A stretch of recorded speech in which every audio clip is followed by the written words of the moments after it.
100 வயசுல பெத்த பையன், தவங்க நடந்து பெத்த பையனை கொண்டு போய் மலையில் கொண்டு போய் பலியிட சொல்றாரு.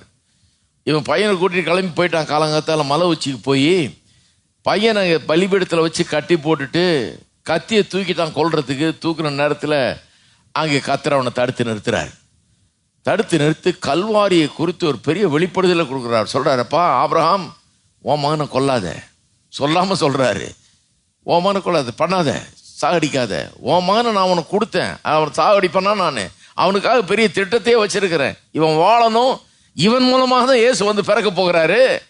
இவனுடைய சந்ததியில தான், இஸ்மாயில் சந்ததியில் இல்லை, இவன் சந்ததியில வந்து பிறக்க போறாரு. அதனால அவனை கொல்லாத. அவனை கொல்றதுக்காக அவனை கூப்பிடல, அவனை கொடுத்தவரே நான் தான். இதை விட்டுட்டு எவ்வளவு பேர் பிரசங்கம் பண்ணிட்டாங்க. ஆபிரகாமுடைய பிள்ளையை கேட்டார் கர்த்தர், உன்னுடைய பிள்ளையும் கேட்டாலும் கேட்பார், கேட்க மாட்டார். பாயிண்டே அதுதான், கேட்க மாட்டேன்றார். உன் பிள்ளைய நான் கேட்க மாட்டேன், உனக்கு பிள்ளைய கொடுப்பேன் ஒழிய கேட்க மாட்டேன் அப்படிங்கிறாரு. அப்புறம் ஏன் கொண்டு வந்து பலியிட சொன்னார்? ஏன்னா நீ பலியிட வரும்போது, கர்த்தருக்கு உன்னை பலியாயிட வரும்போது நான் உன்னை தடுத்து நிறுத்துறேன். என்ன அர்த்தம்? ஆபிரகாமே உன்னுடைய பிள்ளை இல்லை, வேற யாருடைய பிள்ளை இல்லை, எல்லாருக்காகவும் என்னுடைய குமாரனை பலியாக நான் ஏற்படுத்தி வச்சிருக்கிறேன். உங்களை எல்லாருக்கும் பதிலாக என் குமாரனை நான் ஏற்படுத்தி வச்சிருக்கிறேன். எப்படி பேசுறாரு? அதை அவனை தடுத்து நிறுத்தி அவன் பார்க்கறான், ஒரு ஆட்டுக்கடா முட்புதர்ல சிக்கி இருக்குது, அதை எடுத்து பலி இடுகிறான். பலி எடுக்கிறப்பதான் அவனுக்கு விளங்குது, ஓஹோ, கடவுள் உலக தோற்றத்துக்கு முன்னே அடிக்கப்படுகிற ஆட்டுக்குட்டியாக தன்னுடைய குமாரனை ஏற்படுத்தி விட்டார்.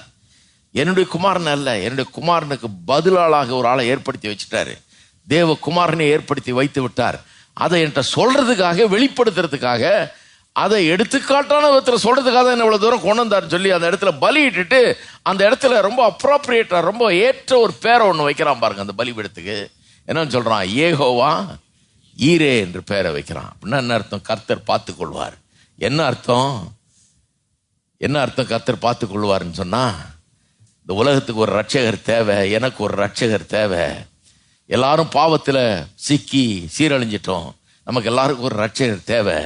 இந்த ரட்சகர் நானும் இல்லை, என் பையனும் இல்லை, இந்த உலகத்தில் இருக்கிற எந்த மனுஷனும் இல்லை, பரலோகத்திலிருந்து வரக்கூடிய தேவ குமாரன் தான் ரட்சகர் என்று சொல்லி ஒரு பெரிய வெளிப்பாட்டை அன்று பெற்றுக்கொண்டு திரும்ப வருகிறான். இதையெல்லாம் வச்சுதான் இயேசு சொல்றாரு, ஆபிரகாம் என் நாளை காண ஆசையாக இருந்தான், கண்டு கழித்தான். அன்னைக்கு மகனை திரும்பி கூப்பிட்டு வரும்போது எப்படி இருந்திருக்கும் ஆபிரகாமுக்கு? பெரிய வெளிப்பாடு. கர்த்தர் என் மகனுக்கு பதிலாக அவருடைய மகனை ரெடி பண்ணிட்டாரு.